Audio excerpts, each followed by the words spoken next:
Hello, hello. My name is April Malone with Yes, I Work From Home, and this is the podcast. Today I have Katherine Spinney with me from Baltimore, Maryland. Is that right?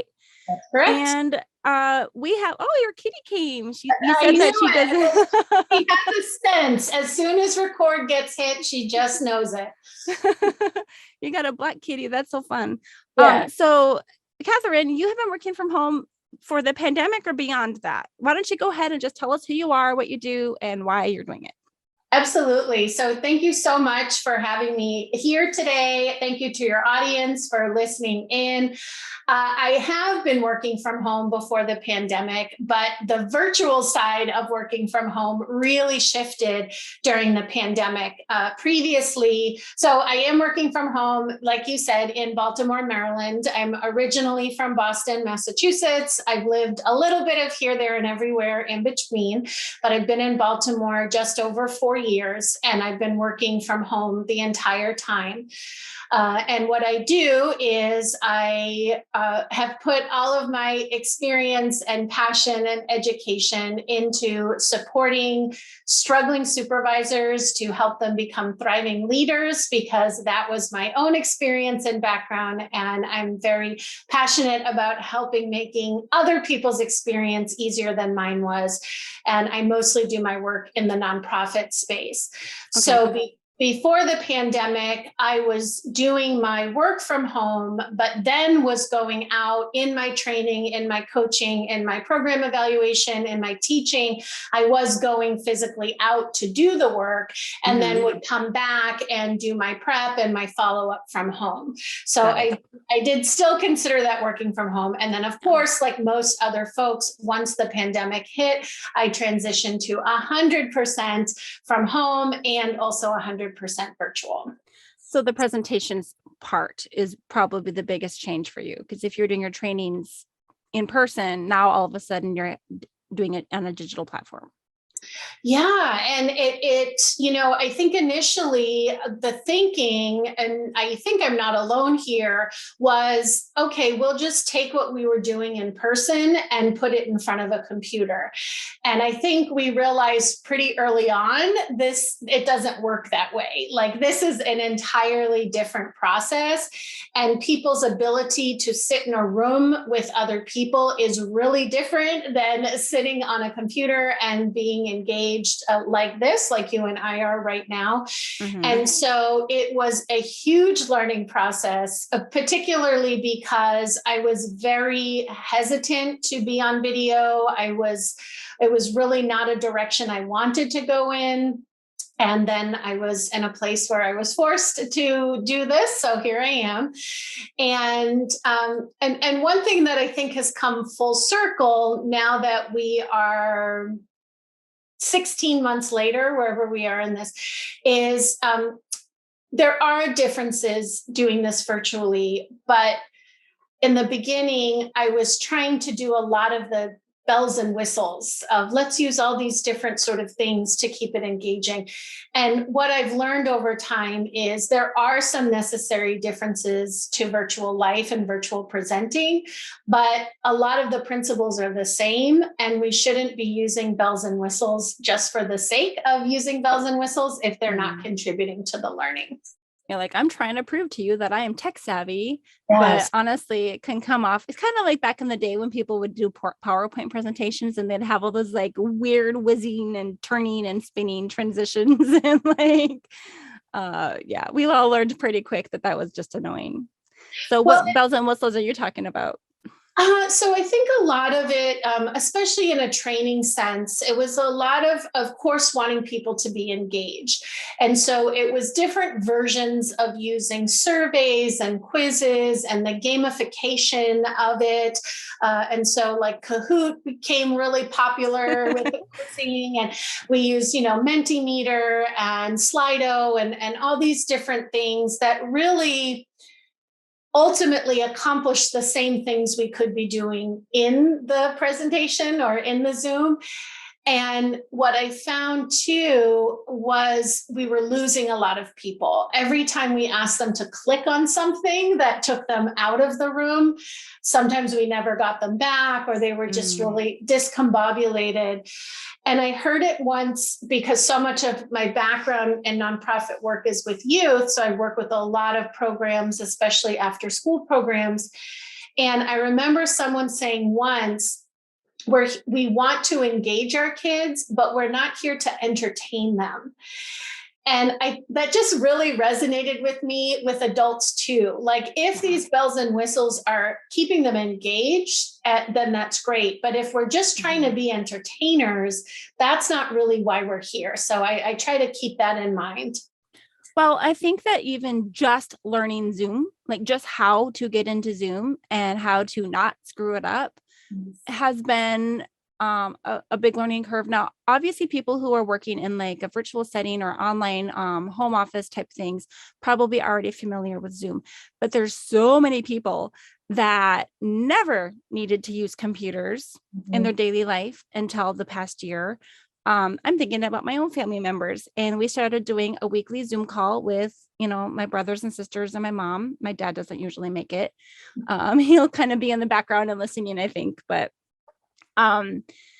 that was a huge thing. And to get them each week, to log in, my mom would almost always, and she's not even that old. I love you, Mom, if you're listening. I don't even know if my mom listens to my podcast. But yeah, she, showing up each week usually needed to have some teenager in the house because I'm the oldest of 10 kids. So there's a ton of there's a wide range of kids in our family. I'm the oldest. And my baby sister is 17. So, a little bit more tech savvy, I think. But my mom almost needed help, or almost always needed help just to log in. And then not only to log in, but also to be able to get her camera and her audio working. And it usually took several different people to help her to get to that point. I think she's more used to it now after a year and a half or so, or 16 months, as you said. Well, for my kid's birthday, I think we have been doing Zoom meetings for about 9 months, and my kid has a birthday in December, and we were going to try to do a different platform so that it could be more interactive. We used GatherTown, and we were going to do birthday party with that. And we wanted the family members to also come. And my 25-year-old brother at the time reached out to me, and he's like, yeah, this is overwhelming to the family, that you changed things. Like, it's hard enough for us to use the one that you've already been doing. We finally figured it out, especially, for certain members of the family. But, please don't switch it on us. We're not gonna, it didn't go well. The people that GatherTown works really well on a computer with people who have a certain level of patience. GatherTown lets you kind of work, and I've talked about it a few times in the past, and I can never remember the name of it. And today I'm so happy that I remembered. So I'm going to keep saying GatherTown. Is it gather.town? It lets you have kind of like an office experience, or like even conferences where you basically mill around and you can hear and talk to the people close to you. And as your icon, your avatar, whatever, walks around, you can enter a closed room, you can sit down at a table and only talk to the people at the table. It's kind of cool. For people who have computers and are tech savvy, and have the patience, for the glitches. Yeah, we lost a lot of people for that one because it doesn't work well, or it didn't. Maybe they have the app up now, but it didn't work well for people on tablets or phones, which is most people, actually. Well, and one of the things, I still joke all this time later, I've made every mistake you can make on Zoom until I make the next one. And this was probably almost a year in. I was trying to share a document in the chat, and people kept saying, it's not in there. I can't see it. It's not in there. And I'm looking at it, and half the people are saying they see it and half of them didn't. And I learned, if you're on, I don't remember if it's just tablets or tablets and phones, or maybe it was just iPhones, but there's some device that cannot see when you share documents in chat. So then it was adjusting to that. And I think one thing that I've learned that I think is helpful as we continue to work from home, I chose, so very early on in this, I had a little familiarity with Zoom before the pandemic, but through different contracts and presentations, I presented through Zoom, through GoToMeeting, through Teams, through WebEx, but all the big ones. And so if I didn't have a choice, then I used whatever the platform was. But I started with my own stuff. And when I had the ability to say, can I do this on my own Zoom? I decided to focus on that one platform and just say, I want to learn as much as I possibly can about Zoom. I've self-titled myself as a Zoom master, even though that's not a thing, but I really got comfortable with it. And when I do conferences, and I always ask, can I control my own slides? I just want to be in charge of everything. I think it's distracting every time you say, next slide, next slide, next slide. Mm-hmm. So maybe that doesn't work for everyone, but for me, it really helped to say, excuse me, this is the platform that I'm going to invest in financially and also with my time, and just learn it really well. And if I have to be on someone else's platform, I'll do the best I can. But as your family shared, it's just so much to try and learn all the pieces of all of them. Right. And I find that even with Zoom, it depends on which computer you're on, if I'm on my phone versus my computer. Even if I'm logged in, I found out this yesterday. I was having a meeting with someone who helps me with some of my editing sometimes. And I was in the past, they usually controlled the Zoom, and I would, request to share my screen. And lately I've been hosting. Well, I usually use a scheduled meeting. And I think that my scheduled meeting settings are a little bit different from my personal meeting settings. So like, how you just have like your personal ID that you can just go in anytime and just really easy, quick. Well, we were using that one. And I was like, where on earth is the feature where I can give you remote access so you can use control my mouse? I could not find it. And I'm like, I know it's here. We've used it before. Where is it? And I realized we just entered the meeting a different way than usual. And so like the settings somewhere, I'm like, I can't see the same things in the menu bar. Where are they? And I feel like I've known Zoom well. I've also helped host meetings. Have you ever done the thing before where you pass control, like you have a co-host and you're like, okay, thank you. You're going to take over. I'm heading out. And then you end the meeting for everybody. Yes. Mm-hmm. I've done that at least twice, I think. Yeah. And everyone is like, where did the meeting go? She just said she was leaving. But, and then like what happened is I didn't pass over the full hosting responsibility to the other person, because you can't do that if you're not the host. That's right. Mm-hmm. I've done it all too. And we've experienced this as people who are very comfortable with that platform.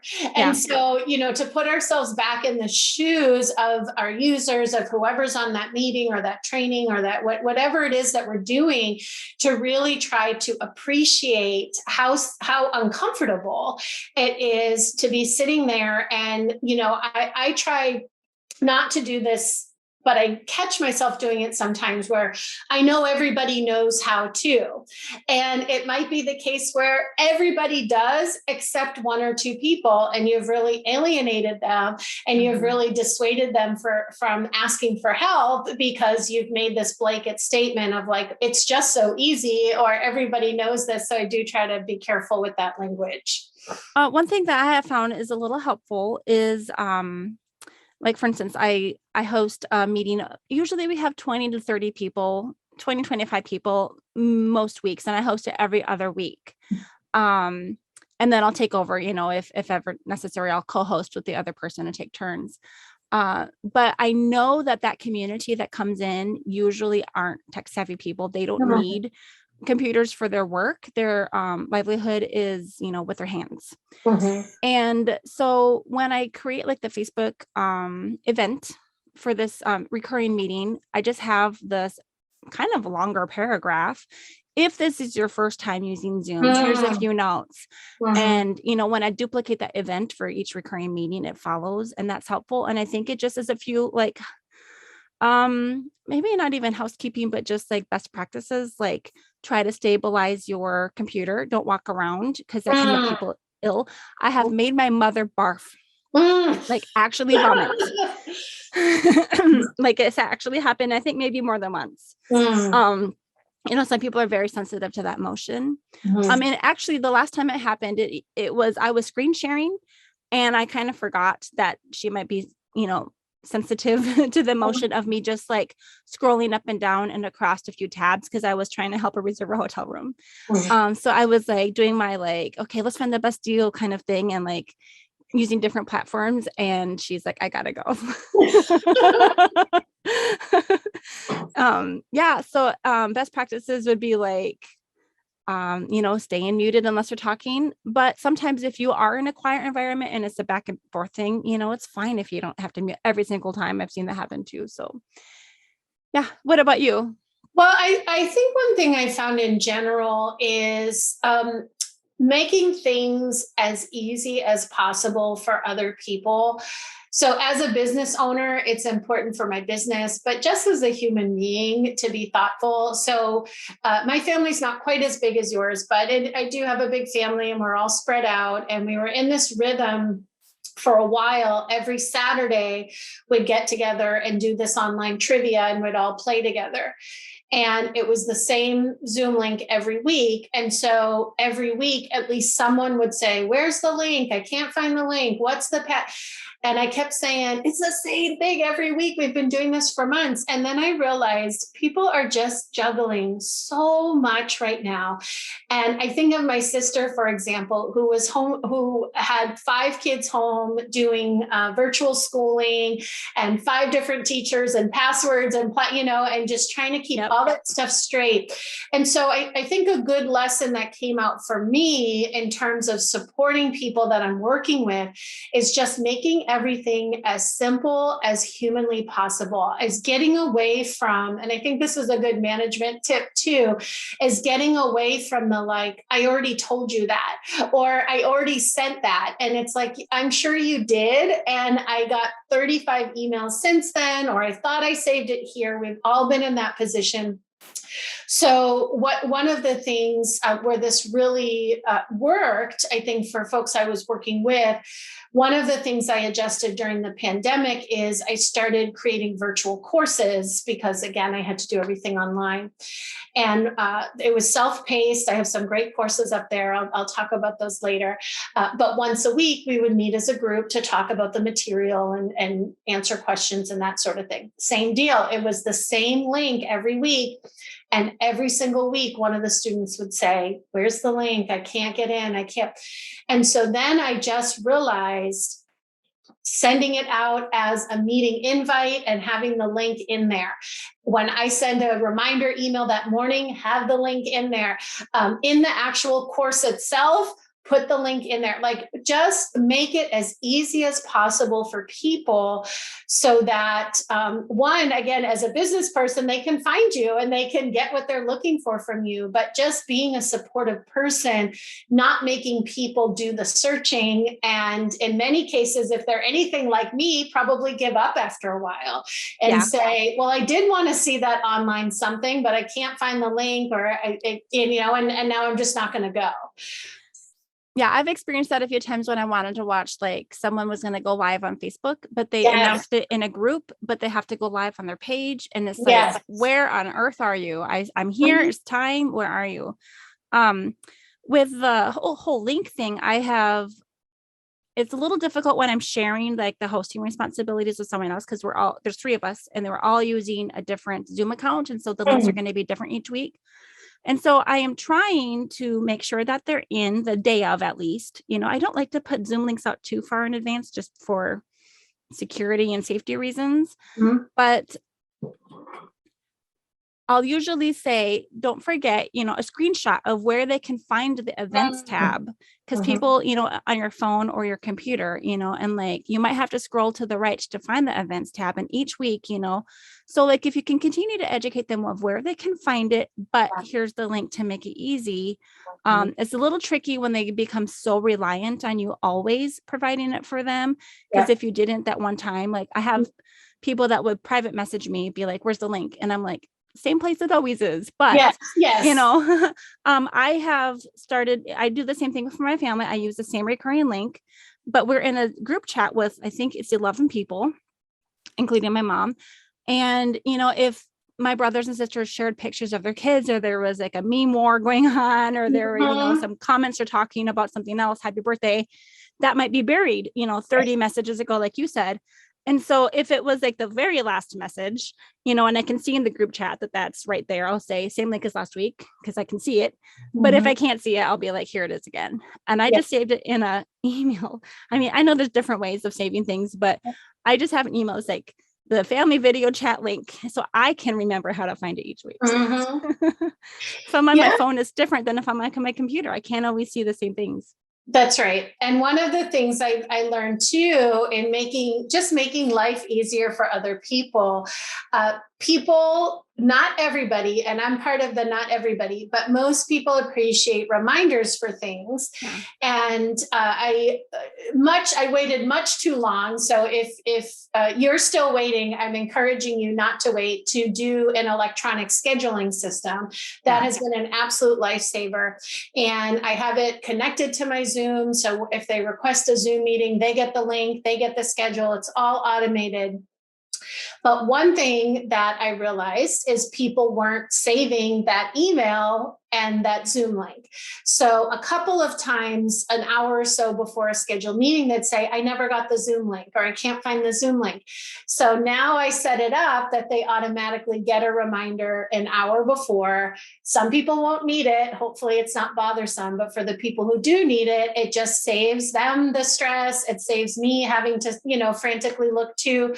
So just always finding ways, especially since so many people are working from home who haven't done this before. It's been a lot of adjustment. Some people are loving it. Some people are really stressed out by it. I think most people are somewhere in the middle. But with so much going on, I think just all those little ways that can end up being big ways to make this time easier for people who are working from home, whether they want to be or not, to really just make it the best experience we can. I'm curious, which scheduling program are you using? Because I'm not sure if mine has that reminder feature or not. Yeah, I use Calendly. Okay, I'm on Acuity scheduling. Okay. Yep. I just went in. It was super easy, and you can set the reminder for whatever length of time ahead of time you want it to send out. I'm going to dig into my settings and see if that is a feature, because I have heard someone say that I don't know what percentage they quoted, or I don't even know who said it, but basically that they noticed that their interviews or their meetings, I think they were doing one-on-one, like consultation type meetings, 50% more people actually remember to show up if they sent the reminder the day before. Oh. And because you know what, if you are before. Yeah. And so if I remember before I have a meeting I would have to do it manually. I would have to remember to send the reminder. And I almost wonder, like with my Acuity scheduling, when I confirm a meeting on my calendar, it blocks my calendar. It sends a Zoom link. But what was I going to say? It doesn't come from my email address. I think it shows that it came from Acuity scheduling. I'm not sure if it comes. I'm going to have to check and see what it looks like from the user. Because like if someone were to search for my name, right, I hope it would come up from Acuity scheduling as well. Yes. So, yeah, it's another way that I could try to make sure that things are easier. Yeah, I bet. I mean, they're a pretty big platform. I bet that there is an option. Yeah. Well, and I know that when I set up that account, it was before I had my April@yesiworkfromhome.com email set up. So I used like one that has my name in it, and it's at gmail.com. And so I'm not sure I'm going to have to do a test and see what it really looks like from the user standpoint, because if they were to look for other emails from April@yesiworkfromhome.com, they might not find that Acuity scheduling link. So that's a little homework for me to follow up on. Why don't you talk a little bit about your actual, journey? Why did you go from being a manager for 10 years or working in corporate to this consulting? Is that what you're doing right now from home? Yeah, it's largely training and coaching, more than consulting. Okay. But yeah, I think it was a slow building process, but I think there was always a piece of it there. So I had started my career as a classroom teacher. And in that case, while we do have supervisors, it's not really like a traditional org chart kind of corporate office kind of setup. So you're so much responsible for your own thing and your own classroom. And it's not a day spent in meetings. And that's just not how schools operate. And when I went to grad school and got my social work degree, and was wanting to combine my social work background and my education background, youth development and after school programming was a really natural fit. So I entered the world of not classroom. And now I did have a supervisor in a traditional sense. And I was a supervisor all of a sudden. And when I was hired for that position, the fact that I was a supervisor never really came up. I mean, it was in the job posting. I was aware of it. But all throughout the hiring process, when I was hired, when I was oriented, it just really wasn't talked about. And so all of a sudden, I was a supervisor who had never really done it before, and I didn't know how to do it. And my default was really not to do it. I sort of took off on this approach of, I'll keep doing my thing like I used to do as a teacher, and you do your thing and you do your thing. And as long as everyone does their thing, everything will be great. And of course, that's not how teams work. And things got really bad really quickly.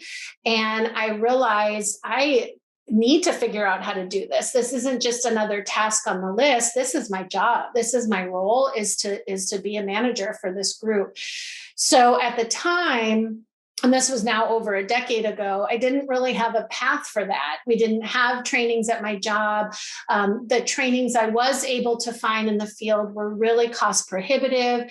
And so I just scrapped my way to it. I literally went to the library and took out books on managing. I bought a lot of coffees and beers and lunches for friends who were managers and just said, how do you do this? Like, how does this work?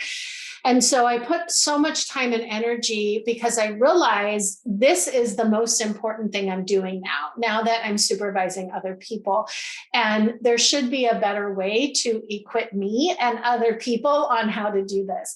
So I think the idea started really early on. And I stayed in the field and I moved up the ranks, so to speak. And I think after about another decade or so, I was ready. I was ready to impact on a greater scale. I was seeing, particularly in the nonprofit space, people with so much heart and so much dedication to serving clients who need us and rely on us. But I also saw a lot of dysfunction and a lot of waste and a lot of things that shouldn't be happening. And a lot of that came down to how people were being managed and led. And in many cases, they weren't, or they were being managed and led very poorly. And so I wanted, I think a lot of people who go out on their own wanted to impact on a greater scale. And maybe I can work with this level of new supervisor and new manager. A lot of programs and especially coaching's becoming more and more popular is aimed at that executive, the executive level at the C-suite. And that's great. They should have support too. But people who are just breaking into that space, there's not as much dedicated to them. And so that's where I'm at. And that's why I'm doing what I'm doing. So like the mid-level managers. The mid-level and just starting out, like maybe not even a manager yet, but what do I need? One of my most popular trainings I do is what to expect when you're expecting to be a supervisor. So not just waiting until you're there, but how can you start to build up some of those skills and what kind of mindset do you need to take on, and really thinking thoughtfully, intentionally, is this a path you want to take? I have a lot of soapbox issues, one of which is for most people, if they do want to move up, it requires them to be a supervisor. And the research shows that most people, as much as 70% of women and around 60, not quite percent of men, don't want managerial positions, but they're being put there sort of as collateral because they do want to move up and have more responsibility and voice and frankly money. But but they have to take on the managerial role in order to get there, which I think is a great disservice. So that's a big soapbox issue of mine. Is there another path towards another path? Leadership or the responsibility without necessarily having to be responsible for the employees? And like, I think when I worked for Mayo Clinic, I am kind of kicking myself now because I'm, revamping my resume and like thinking, how right now, one of my gigs that I've been doing for the last few years is kind of drying up. The English language teaching online, or the, coaching or tutoring online is kind of it's a field that is fluctuating.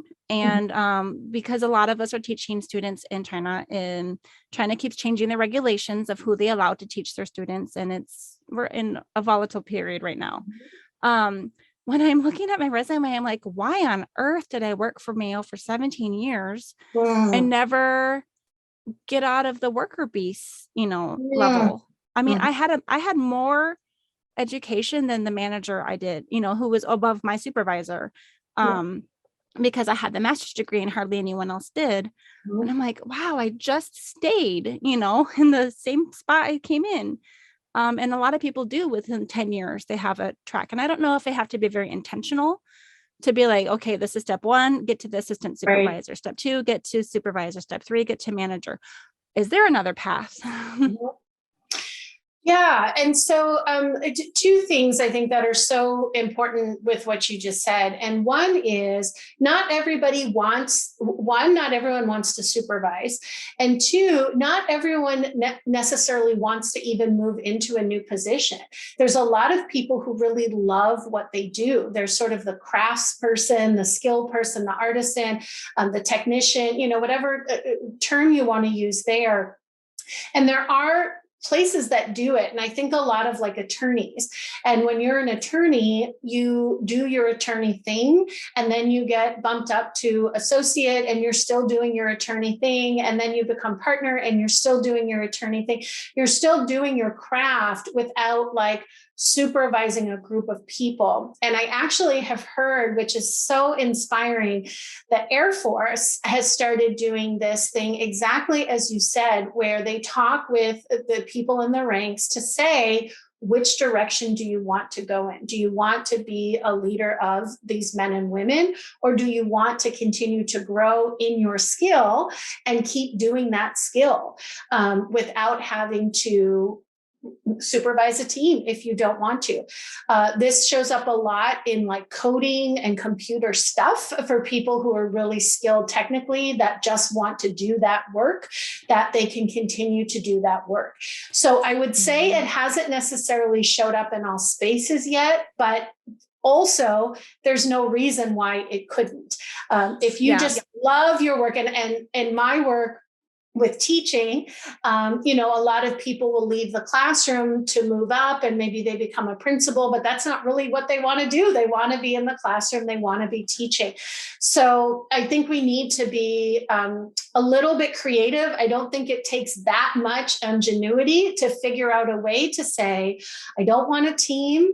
I want to stay where I'm at, or maybe learn some new skills with what I'm doing. But I also want increased pay and some increased voice in what we're doing. I think organizations have great ability to do that. Well, it makes me think about when I had my annual performance review each year. Why didn't this conversation come up? They always wanted us to go over our 3 goals for the year. And because of the nature of the work that we were in, they were almost always productivity and quality based, and never like, do you want to become, I think the reason that I didn't pursue when they did have an open position for like the assistant supervisor and supervisors is because they had a schedule that wasn't compatible with her life. They would have required me to work a schedule that wouldn't have worked with my husband's schedule and having the 3 kids. Yeah. And so I do know that I didn't usually apply. I think I applied one time for a supervisor position. But I was remembering when my husband was applying for jobs after he finished his grad school, he was looking for either physics jobs or engineering jobs. And they have everything classed as or classified as like a level 1, level 2, level 3. And then the different levels pay differently. So based on your experience, if you have 10 years of experience, you are, I don't know, is level 3 better than level 1? I can't remember. But yeah, I mean, and there'd be like a pretty significant pay difference, but you had to qualify. So I think in that field, especially engineering and things, technicians, there's different levels of like lead. And yeah, I guess some fields are more conducive to that line of thinking than others. Only to the line of thinking, because again, it can be done in any field, really, if you just apply the same principles. And the second thing you pointed out, which I also hope your listeners are paying attention to, is really one thing I work a lot with my clients on is being your own advocate in the workplace. Because if you have the great privilege of working for a supervisor who's looking out for you in your career, and they provide all this professional development, and they get you a mentor, and they get you a coach, and they really help provide everything you need, you are a select few. That's not the experience most people have. I'm working on it. That's my greater vision, is that all supervisors operate this way. But in most cases, you're given supervisors who are kind of doing their own thing, and they're just trying to get through the day. And so it's put upon us as the employees to have to speak up and say, I want to be a supervisor. What trainings are available to me? What support is available to me? I wish it weren't that way, but until we get all our supervisors adequately trained, it does require a lot of self-advocacy on our part.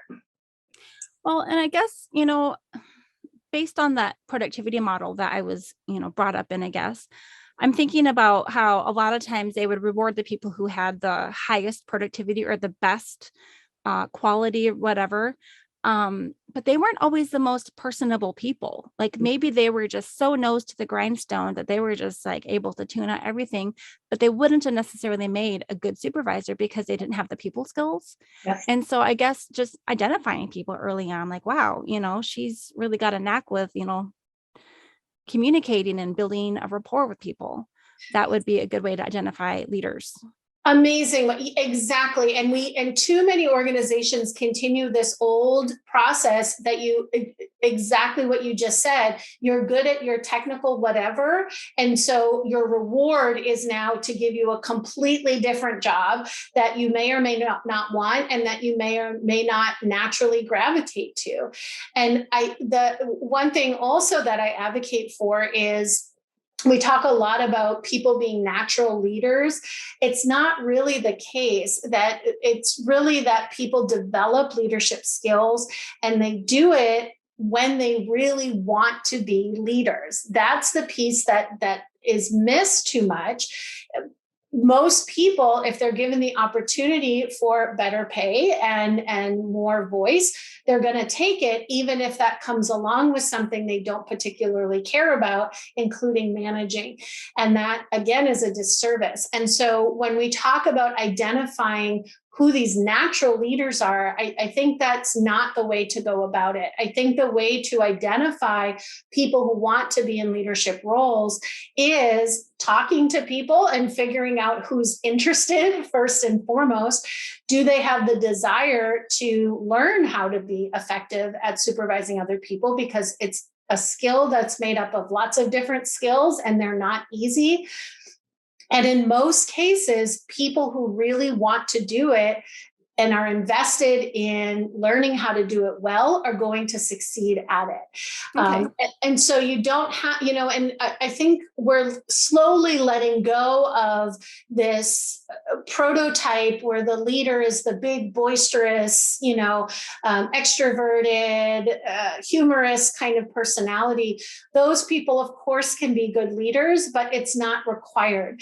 And I think you said it perfectly, that it's not that you have to have a certain type of personality, but you do have to like working with people, and you do have to be personable, and you do need to know how to communicate with people. And if you're just someone who wants to sit at your desk or your computer and do that work, then being in management is not for you, which is perfectly okay.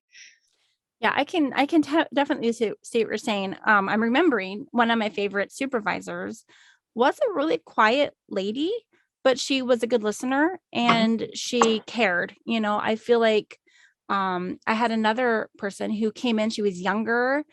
She maybe had more education, but Mhm. man, she would just talk right over me and she would just keep talking. And I'd be like, you didn't listen to me at all.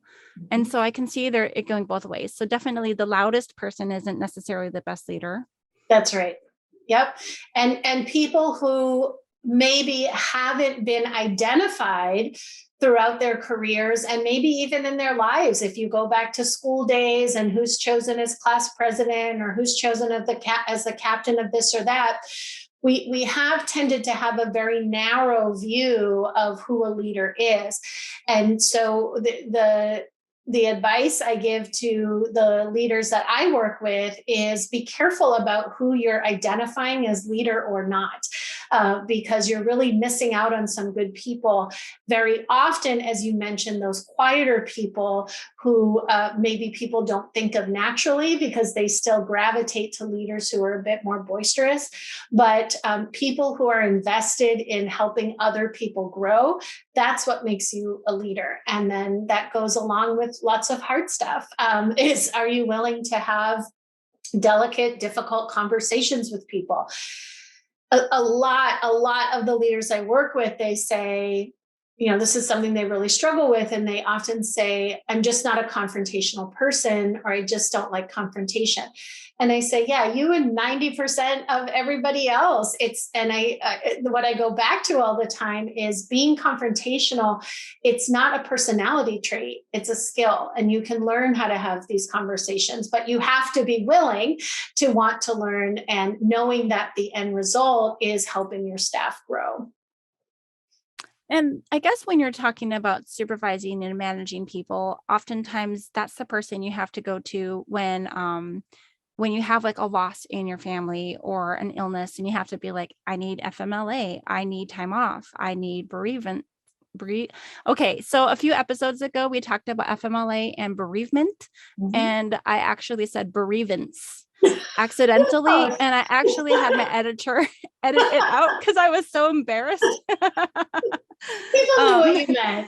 and so now I'm like gonna keep saying it. It's in my head. But yeah, like, some of the most sensitive, periods of my life were like when a family member was extremely ill and I had to take some time off. It was an uncomfortable conversation to have. And the people that listen, are good. But then he said, like, not just with that, it's fine if you can be understanding and empathetic during someone's, painful period, but also like you are not performing to the standard that we have for this company. How can we help you, keep your job?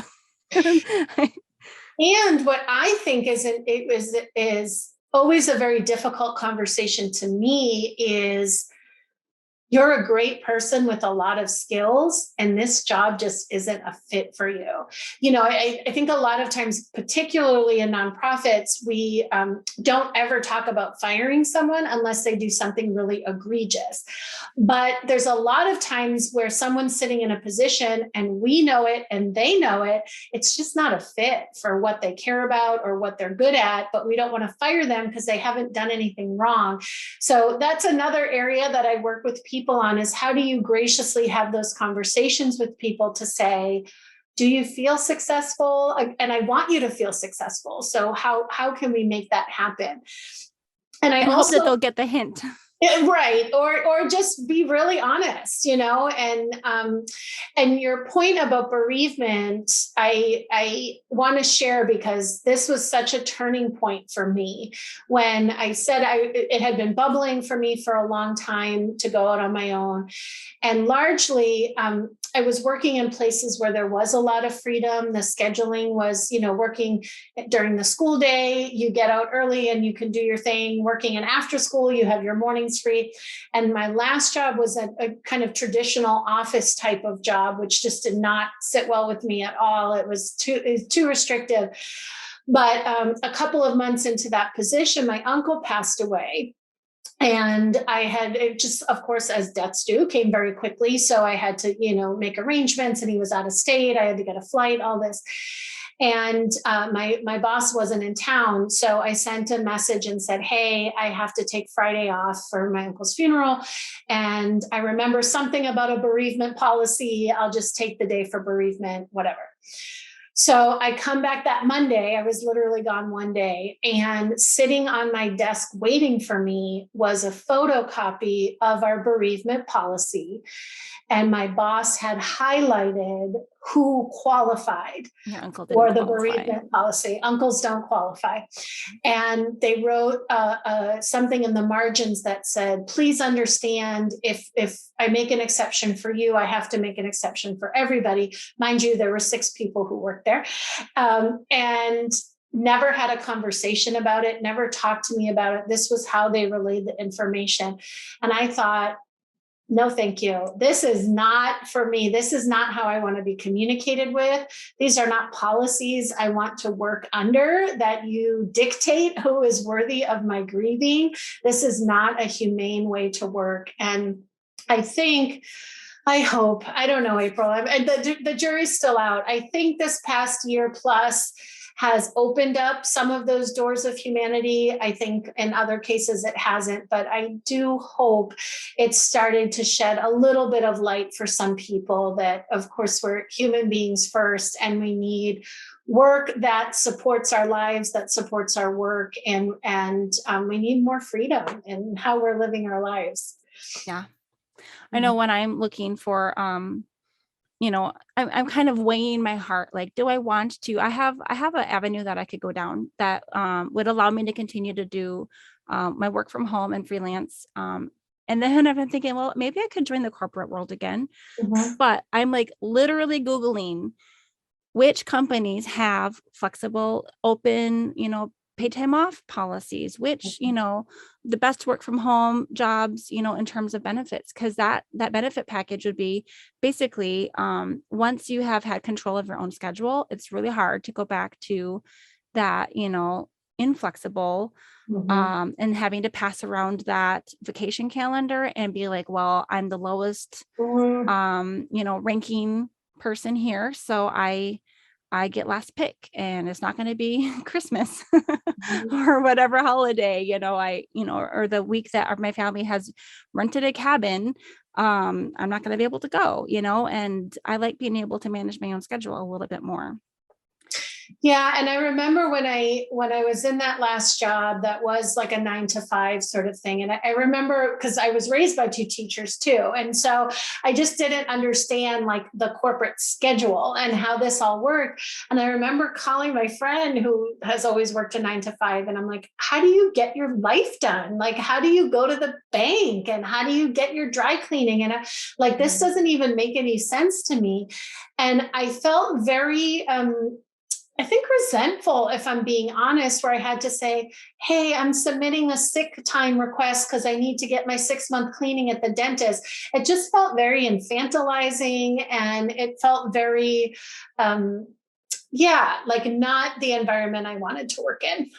Right. And we even had to schedule our lunch time. Like we had to coordinate with other people and then get permission if we wanted to extend our lunch by 30 minutes. And I was like, I'm over it. Yeah. Can we talk a little bit about your actual home office? Yes, you're pretty much looking at it. I don't know. I don't think I want to say I'm proud to say. And so I do have an actual desk and sort of an office-like space in my home.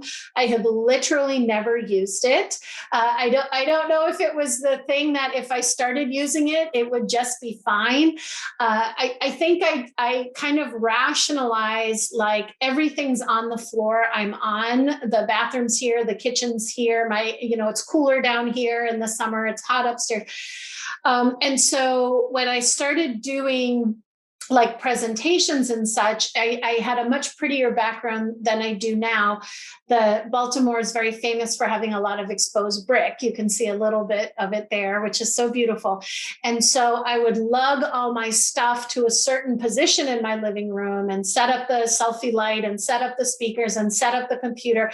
And that's where I do my work when other people could see me. And as the pandemic wore on and on, I said, I'm not doing this every time I have a meeting. So I I'm literally on my couch. This is not the best thing to work for other people, but this is where I've set it up. I have my computer sitting on top of an old box. I have a little like TV tray table that it's sitting on. And this is where I do my work. So maybe someday I'll gravitate to the desk. I don't know.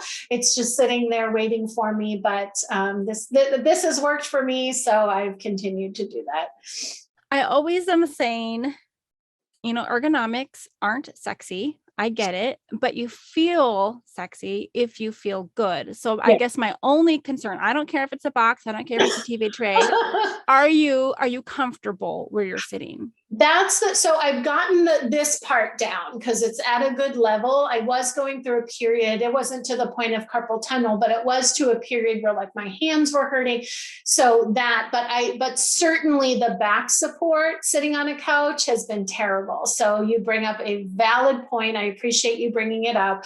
That has not been great for sure. And even when you have to lift up your hands to type on I know you probably have the camera angle nice and high, yes, yeah. But if you have to lift up your hands, so it's perfectly great for recording, but I get schlepping your stuff from here to there is a pain in the butt. I was trying to do the same thing. I was trying to record downstairs in my living room, but we had 5 people home, my husband and my 3 kids were also home, and the living room is open to the kitchen, open to the upstairs. And I'd be like, you have to be really quiet because I'm going to be recording. And they hated it. They hated being, put back up in the back bedroom so they could, be quiet for 2 hours. And then I would try to keep recording. And I hated myself, and I hated how I sounded, and I hated how I looked. And I'd record it 300 times. And there'd be 2 days of recording a 5-minute thing. And so finally I'm like, you know what? I'm in a closet. I don't ever have to move anything. I am literally in a closet. This is just a curtain in front of my wall, and my bathroom is just to one side, and my shelving is to the other side, and everything is here. I can unplug my laptop, and I also sit on the couch when I need a breather from being in this closet with no window. So I definitely do sometimes work at the couch as well, but I have to still be mindful of how I'm sitting and for how long. So maybe keep that in mind, because if you are lifting up your hands, that can create a lot of shoulder tension. And the other thing that I didn't realize until not that it was too late. I probably should have realized it a little earlier, but because I was doing everything in front of the computer. So before even working from home, I was on my computer a lot, but then I would go out and do my training or do my program evaluation, what have you, or I'd go to a meeting in person. I wasn't just staring at a screen all day. And then at nighttime, I might go for a walk. I might meet a friend for a drink. I might go to a comedy show.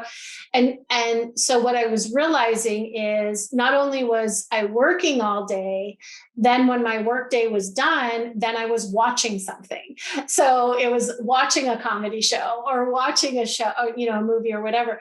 And the eyes, the strain on my eyes was not something I should have thought about it ahead of time. I didn't. I just and so that has been something I've had to be really conscious of, both in terms of the movement and getting off the couch and just, even if it's to go to the mailbox or something to just but just to stop looking at the screen. And one thing I had to do, and I encourage other people to do, especially a few months into the pandemic, everyone was Zoom crazy or video call crazy. And very quickly I said, can we just do a phone call instead of a Zoom, unless it absolutely has to be a Zoom. And then that way I could walk around the house, walk around the block, or just not close my eyes even, but just not look at a screen for the duration of the call. That helped a lot.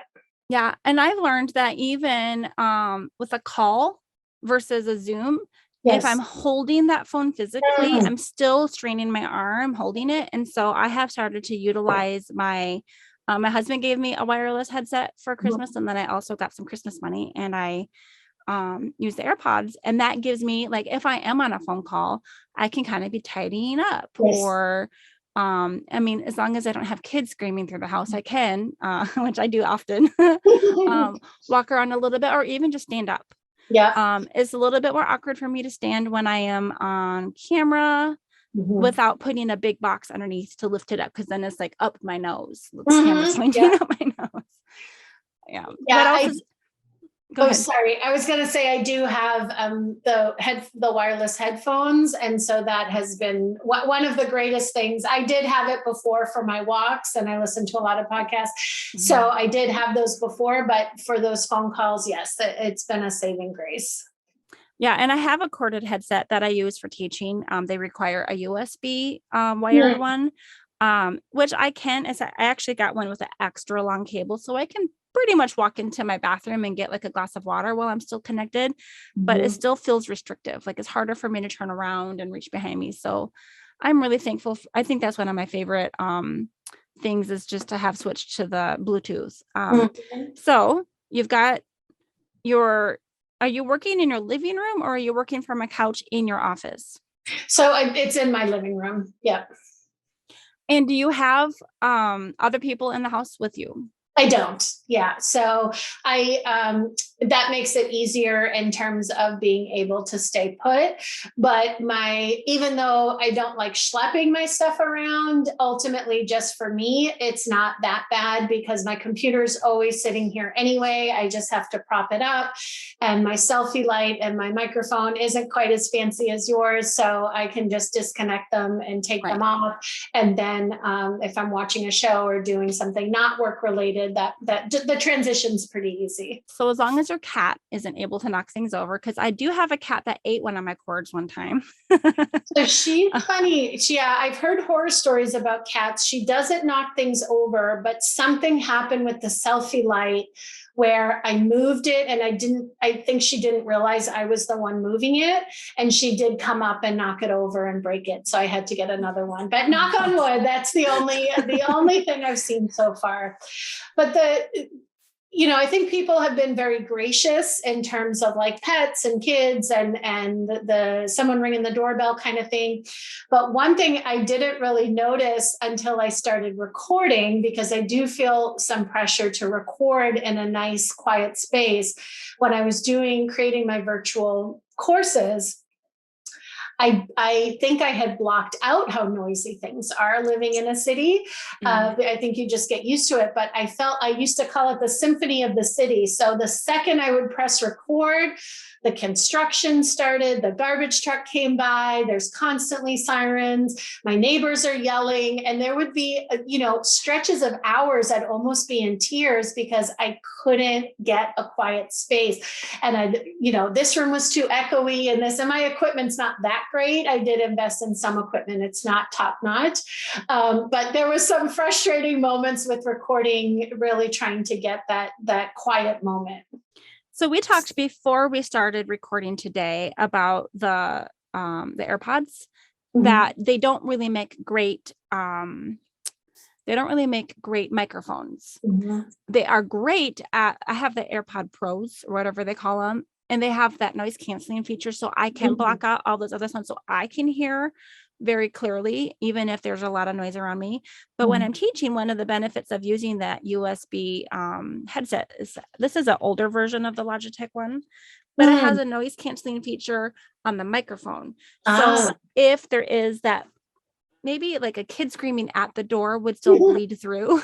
But as far as like the other ambient noise would more or less just be suppressed without it being too obvious. And so if you're ever recording and you're not like necessarily face to camera and you don't feel awkward about wearing like a headset, you might want to think about using a microphone that has a noise canceling feature, not so much the headset, but the microphone. To help blend in, or to, how do I say it? To weed it all out, to block it out is what I'm looking for. That helps for like the distant dogs barking and that truck. Now, like if your cat is screeching, it will still come through.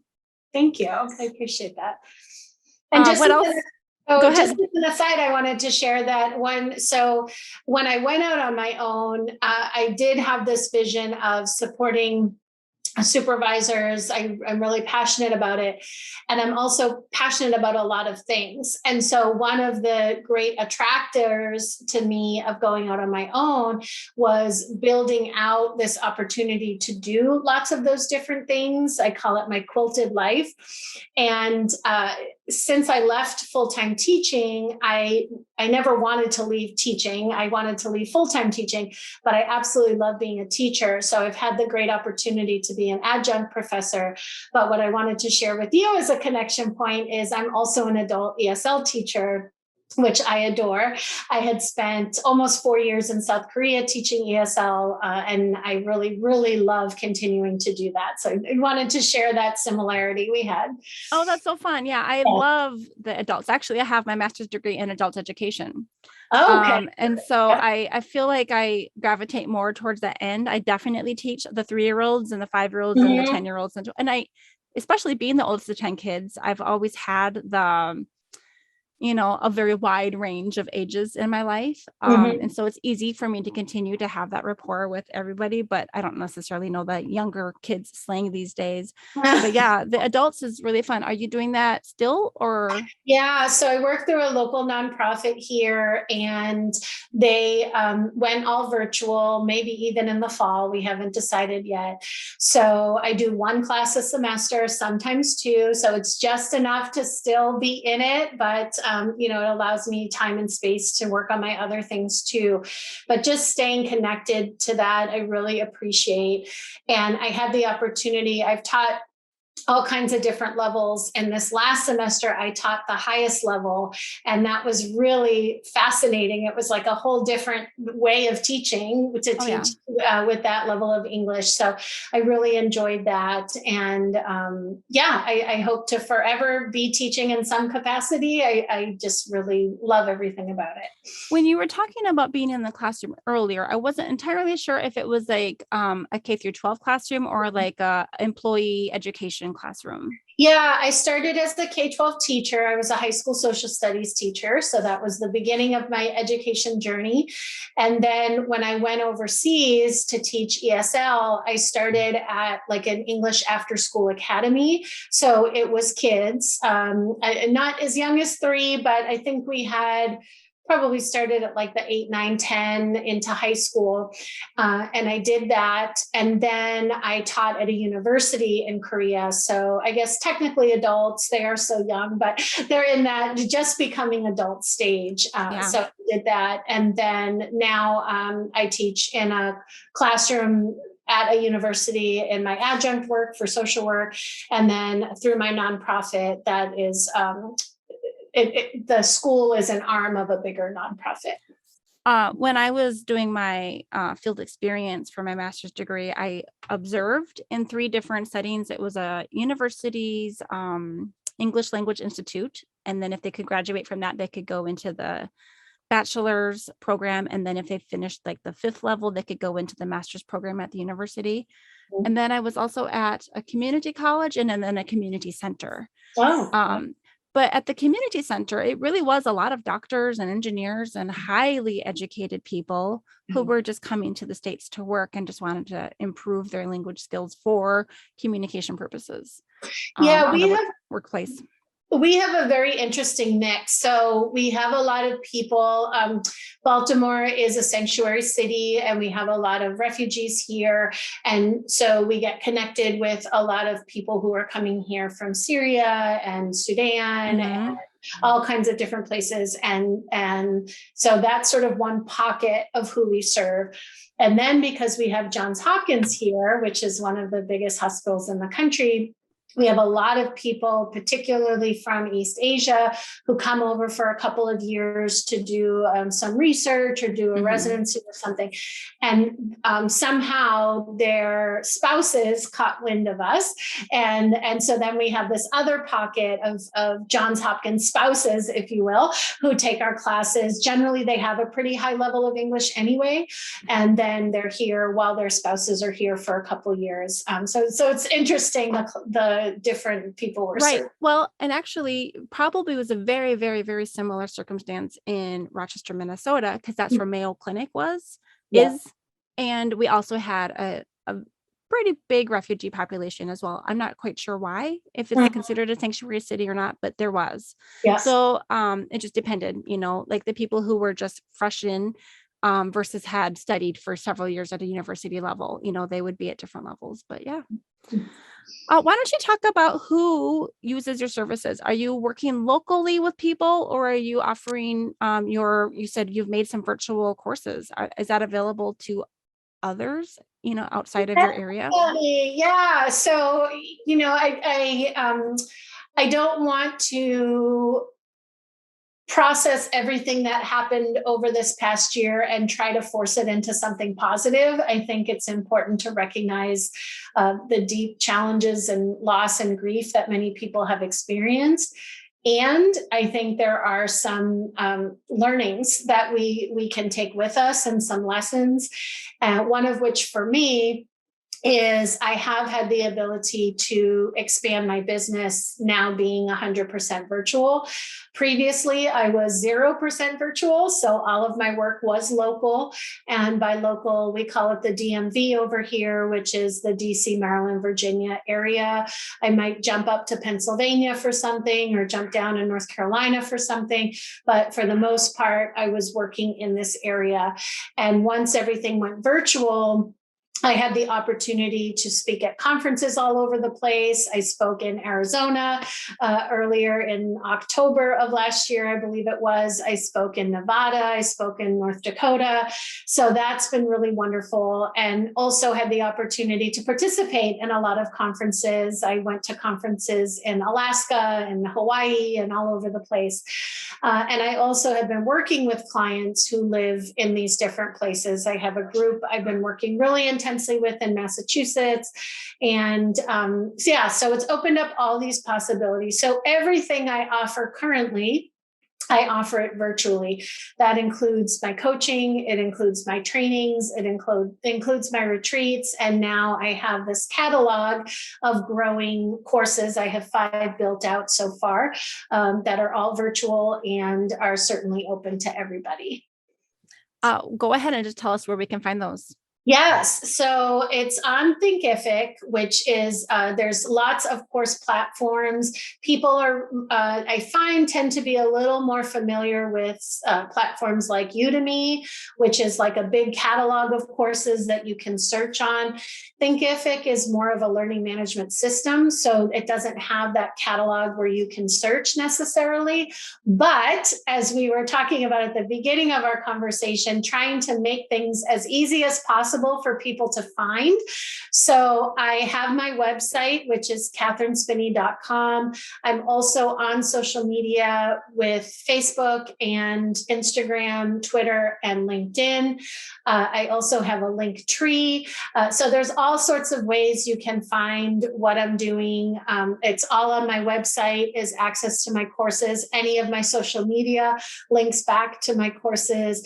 If you look online for Katherine Spinney, and maybe if you type in Thinkific course, something might come up. I haven't tried that specifically, but you can certainly get to my courses through lots of different avenues. And I recently launched a free mini course. So I welcome everyone to start there, people who are just getting to know me. There's a lot of courses out there. And as you know, too, April, as a teacher, personality does come into how people connect with you or not. And I always want people to feel good about any way they're investing in themselves. So I have created a free mini course. This is specifically about leading successful one-on-one meetings with your staff. So if you're a supervisor who struggles with that, or maybe has been avoiding that, you can sign up. It's 100% free. And then I have different levels of pricing for different courses.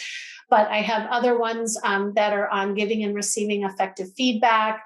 I have ones that my big signature course is called From Struggling Supervisor to Thriving Leader. That's a much more intense course. And then I have a course specifically for leaders in the after school space as well. So it sounds like you have provided for others the thing that you felt was lacking in your own training. Absolutely. That's the vision. And that is my hope. And I have shared that my target and what I really like, who I'd like to work with best is people before they even step into that managerial role. But who ends up being my clients very often is people who have been managers for sometimes decades, certainly years. And they find themselves in places like I was, where they say, I don't know what I'm doing. And I became a manager without any of this training, without any of this support, and I want to do it well, and I just don't know how. So I am open to working with people in all walks of their managerial journey. I work with executive directors. I work at all levels. My goal is exactly what you said, is to help make people's paths a lot easier than mine was. And ultimately, if I'm being really honest, making people's paths as employees easier and more enjoyable too. I've been on the receiving end of amazing leadership, and I've been on the receiving end of really lousy leadership. And when you're on the receiving end of lousy leadership, it really clouds your entire working experience. And I don't want that for anybody. And I think employee retention is the goal of all organizations. Yes. And the happier the employees are, the longer they'll stay. Amen. And that's, and I try to, most organizations are receptive, some that are still a little hesitant. I do bring it back to money if they're concerned about money. And I'll say, here's your retention rate. Here's how much this is costing you. And here's how much you save by holding on to your staff. You're absolutely right. Retention is the key. And I think what organizations are experiencing now, for better or worse, is it is an employee's market, that employees have a lot more leverage than they are used to having to say, I'm not working at this place anymore, or I'm only going to stay if, or I'm out of here. I'm going to look for a job that does support me and does give me what I need. So I'm hoping organizations are listening and responding to that. So I want to give you opportunity to speak to managers, supervisors, and leaders. What advice would you give them, especially keeping in mind the virtual workforce, the teleworkers, and the contractors and freelancers that I might be working with? Managing is hard, and almost nobody knows how to do it naturally. So if you are a manager who is struggling like I was, I want you to take off the guilt, because it's not your fault that you've been put in the position that you're in. But my challenge to you is that it is your responsibility, now that you're in this position, to do the best you can with it. So hopefully you're working in an organization that's willing to support you. You might have to do the legwork to get that support. It's great if an organization says, here's a leadership training, we're going to pay for it, we're going to sign you up, we're going to do the legwork. More often than not, you're going to need to be the one to say, hey, I heard about this virtual course on this podcast that I'm interested in taking. I'm going to sign up for this. Do you approve the funding? Or I found this coach I want to work with, or this class I want to take. But in most cases, you're not going to figure it out on your own. And so I do encourage you to seek support and try out different kinds of support. On my website, I have lots of free resources there too. I have a pretty extensive blog at this point with, I think I'm getting close to 200 posts on there. So yes, there's lots of ways. Trainings are great, and coaching is invaluable, and conferences are great, but there are lots of managerial podcasts, and there's blogs, and there's books, and there's mastermind groups, and there's all kinds of ways for you to start exploring how to develop yourself as a leader and what ways you really respond to. I went to the library the other day. I had a whole bunch of books I wanted to find, and some of them were on management or HR related things. And I was looking at Amazon, and I was like, man, if I get all 5 of them, I'm going to be spending, well over $150. Mm-hmm. I wonder if the library has them. And I looked, and they do. They have even like the most new editions, the 2021 version of What Color Is Your Parachute or whatever. Mm-hmm. And, they didn't necessarily always have them in my home library, but they could, within a day or two, I can request it and it will be there. And so, you don't even have to spend your own money. A lot of That's these right. resources are available. Yeah, that's right. And one of the things I'm doing now, we're just wrapping up, but we have 2 more months, so people are welcome to join. But I've been running it will be 6 months in total. It started in February, leadership book group. And once a month we meet and we choose a different book every month and we talk about that book. And it's a great way for me too, to stay on top of my reading, to make sure that I'm doing my part and to be able to connect with other leaders, because it can be really isolating sometimes to be in that position. But reading these leadership books is one of many really great ways. And April, as you said, you don't have to spend your money. Everything we've chosen is very easily and readily available in libraries, which is where most of the people in the group have gotten their books. And so there's lots of support out there. It can be overwhelming, like anything we have to make a choice on. There's so many choices out there. I'm always happy to talk with people to see if I might be a good fit to support them. And if not, I have a really strong referral network that I'm always happy to share.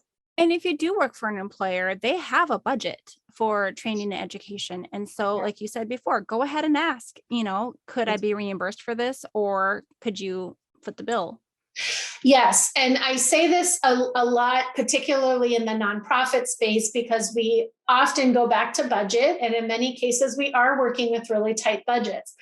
And at the same time, I have gone to many a conference, either as a participant or a speaker, that are held at $250 a night resorts. The registration fee is $600. Like, people are spending money, and conferences are great. I speak at a lot. I have a lot coming up that I'm excited. I'm going to Michigan next month. And as I said, I'll be in Arizona and then Kansas City. So I love conferences. They can be expensive. And so if conferences aren't in your budget, there's also lots of other ways. But most places will have some version of a professional development budget. And I highly encourage you to take advantage of that. Well, and because of the pandemic, a lot of these conferences you can always ask, I cannot make it in person. Will it be live streamed? Will I be able to attend at least a few sessions virtually?